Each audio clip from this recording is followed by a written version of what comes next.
Hey guys, Life Coach Will Latif Little here with another lesson on emotional intelligence and the human system. But today we're going to deal with stress.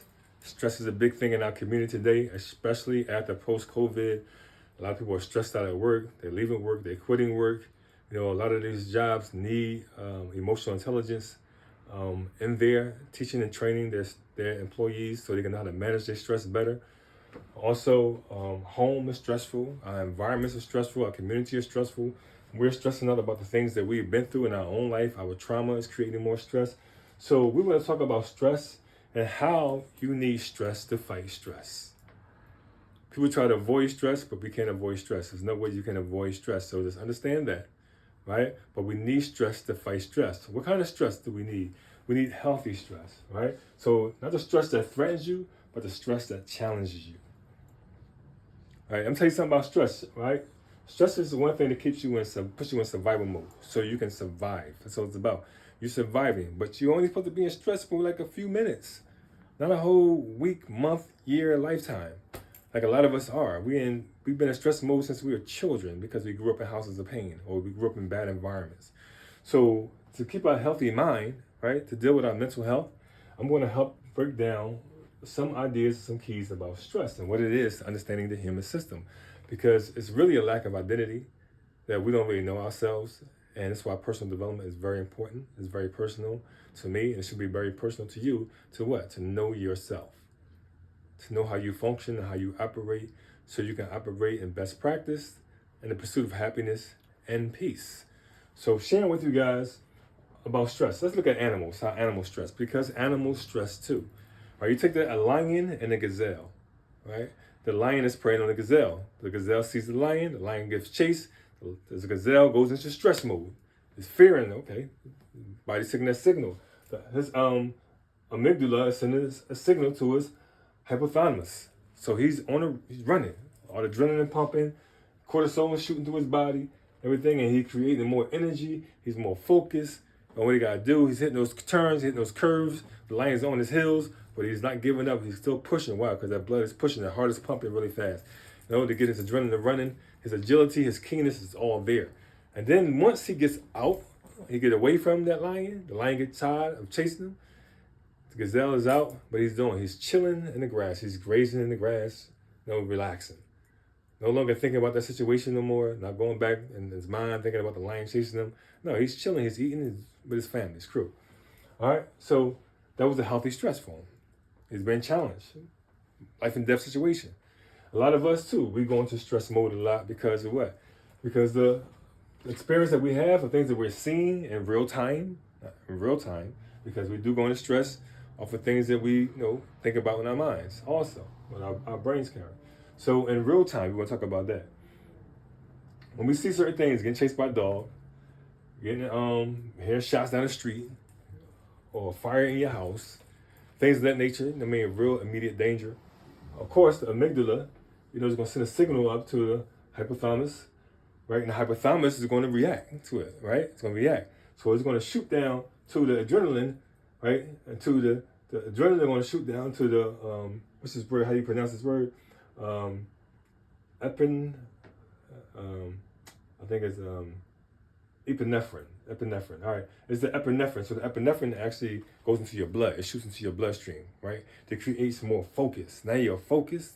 On what are the tasks at hand, right, and not panicking, not in a panic mode. But a lot of us go into panic mode. We get into fear factor, and we start stressing out really deeper, right? So all this cortisol that's shooting to your body and the epinephrine and the adrenaline, it's not healthy for you.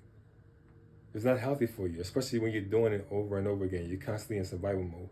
So what your body responds to, what has done, your body's responding to it. Your body's reacting to your mind. Your body responds to your mind. So what your mind is telling that you're constantly in fear, constantly being chased, somebody constantly shooting at you, constantly being chased by a dog, because you continue to think about what's going on. But we're supposed to think what's going on, react, respond real quick, get out of that situation, and then go back to chilling and being at peace with ourselves like the gazelle did. But unfortunately, a lot of us don't do that. Right? So now that we're in stress mode, we're creating a sickness for ourselves, because now our body and our emotions are creating a sickness. All right? So your body creates emotions, and those emotions can create a sickness. that sickness can create an illness that can kill you.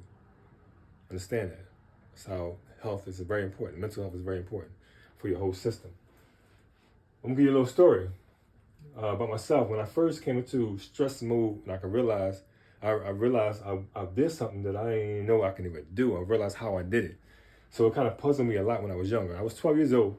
I was watching my niece, and I went downstairs to watch TV. My sister went to the store or something like that. So she came back in. I heard a little thump upstairs. My daughter said, "Where's my daughter at?" My sister said, "Where's my daughter at?" So I said, "Oh," so I shot upstairs real quick. Right? So when I shot upstairs, I tried to beat her upstairs so in case she tried to follow behind me. I ran upstairs, I went into the room looking, like, where's my niece? Like, I'm panicking again. So I look over there to the wall, there's a little pocket in the wall, but between the bed and the wall. So I run over there, I get up on the bed, I look down there, I see the baby arm, see the leg, I hear her crying a little bit. So I see a suitcase is in the way for me pulling it out. So I get the suitcase, pick it up, and I throw it across the room real quick before my sister comes upstairs. I reach down in, I grab the baby out, pick her up, look at her real quick, make sure she ain't hit the head like that. I'm rubbing her. My sister's still downstairs. She didn't come upstairs yet. So I go downstairs with her, and I was shaking up like, "Is she all right? She cool? She just woke up." So here you go. So I give her the baby, like, that was a close one, right? Go back upstairs. When I go back upstairs, I go put the suitcase back where it was at. I go pick up the suitcase, grab it by one hand. I think it's heavy, like, damn, it's so heavy. Grab it by two hands. Pick it up, pulling it over there to the bed. I'm only 12 years old at this time, right? So I throw the suitcase on the bed. And it's puzzling me because this joint is heavy. Like, this joint heavy. Like, how is this joint that heavy? So I push it off the bed. I push it back into that little hole right there. But I'm still puzzled. I said, I know I picked the suitcase up and I threw it across the room. That's how I got across the room. So how was I able to do that? I'm thinking to myself, how was I able to do that? How heavy this joint is. This joint is really heavy. But if I told somebody, they probably wouldn't believe me. So I say it always puzzled me in my life. So when I started growing older, I started learning about the human system, your body. I started learning about stress mode, survival mode. Then I realized what had happened. And what had happened was my body went into stress mode. At that time. And many times my body went into stress mode when I was on the streets, shootouts, things of that nature too. But it was an unhealthy stress mode. So this stress mode was a healthy stress mode because it kind of helped me get out of the situation, the dilemma I was in. Right? So what happened was my amygdala, sense of fear that something happened to my niece, and I didn't want my sister to find out, or I get in trouble for not paying attention or neglecting my niece. So my adrenaline sent a shout out to my hypothalamus. My hypothalamus sent a message down to my adrenaline. My adrenaline sent a message to my that word again, epinephrine. My epinephrine sent out to my blood. Some made me focus. Things I was doing. Then also my hypothalamus sent out another message. And sent out to my pituitary gland. My pituitary gland sent out to my adrenaline. My adrenaline sent out to my cortisol. My cortisol said, "Yo, glucose. We need to help out." So all these things are coming together. So my glucose shot up into my bloodstream, and then my adrenaline start running. My sharpness start coming. My keenness start coming. My thinking abilities start picking up. My senses start reacting, right? So I started really thinking quick and moving quick and doing things. So that's what happened when you start thinking quick, you start moving quick, and you start getting things done, right? You go into stress mode. So the stress mode is a healthy stress mode because it helps you get things done. Right? So that's what's going to our body. Our body's contributing to the stress mode. So it's taking energy from our tissues in our body, our bones, and all these things like this. It's really reacting. Everything is supporting each other because it's all connected. Right? It's all supporting each other. Your body supports each other when it's in homeostasis or when it's in survival mode. So when I got done, I was cool. I was close. Now I can relax and I can chill. So I'm going right back to homeostasis where my body's operating and functioning in the right way. A lot of us, because we create fear a lot because of our trauma, things we have been through in our life, experiences we have not gotten over, we haven't healed from. A lot of us stay in panic mode. A lot of us stay in stress mode. We stay in anxiety. We get anxiety a lot. We get panic attacks. Why? Because we're living in stress mode. And we're living in stress mode because in our mindset, our thoughts are creating the experiences over and over again. So we've been traumatized by something, or something happened to us really bad that we remember a lot. When certain things trigger that, certain people trigger that, we go right into stress mode again. And a lot of us have been living in stress mode since we were children. We came from houses of pain. Living in environments full of violence and craziness. We're exposed to a lot of things. So a lot of things have hurt us, a lot of things that affected us in a negative way.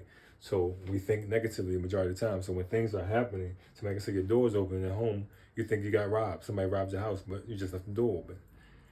So with our mindset, it kind of affects our healthy mindset when we dealing with stress on a negative level. But like I said, we got to counter stress with stress. So we got to learn how to be in stress mode that is healthy and not unhealthy for ourselves. So we got to put ourselves in stress mode a lot of times. Like when I was boxing, it was a healthy stress mode. It was a kind of fear, but that led to caution. Not led to fear that we want to run and not want to fight, but it was a fear that made me more careful. Like take caution, a caution step, like a yellow sign. Take caution. I'm gonna move forward and proceed, but I'm gonna proceed with caution. So a lot of times we have healthy, unhealthy conversations. Not unhealthy conversations, the conversations that we don't want to have, that we gotta have. So we gotta take caution on how we talk, how we communicate, how we express ourselves. We gotta meet a deadline at work. We gotta really focus on the work that we're doing, not be distracted. So we gotta really keen in. We gotta really zero in. We gotta bring all our senses, our energy into the moment. How we show up in a meeting.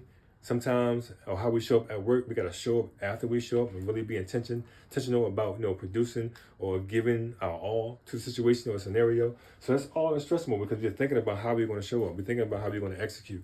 So it's a form of stress mode, but it's a healthy stress mode because it keeps you keen, it keeps you focused on what it is you're trying to do, and then you execute, and then you accomplish the goal.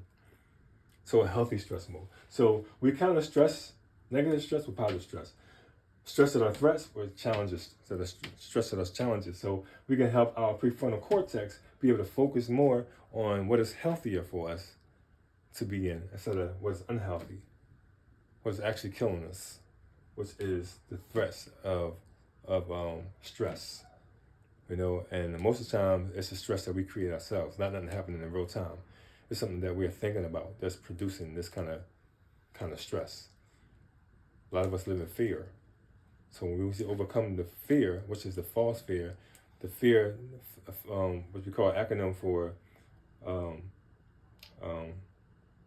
what's the acronym for fear? The fear is, there's two acronyms that we use. One is, on the negative, one is the positive. So fear is false evidence appearing real. That's the negative fear. And the positive fear is face everything and rise. Okay? So I'm life coach Will Latif Little, talking about emotional intelligence in the human system. I hope this has been beneficial to you. I hope you got something out of it. I hope you can be able to practice. This is practical information that you can be able to practice and apply to your life. If you need more help with that, just reach out to me for your one-on-one session if you need that. Through my email, WillLatifLittle@gmail. Will Latif, Latif, so it's 3 L's, WILLLATIF, Little, LITTLE. Or you can just go to my website, Will Latif Little, or you can Google my name, Will Latif Little. You can find me that way too, as well. So if you need something for your training, for your staff, for your company, for yourself, for your family, for your partner, let's get the help we need. All right? I'm here to help. Each of us need all of us, and all of us need each of us. Peace.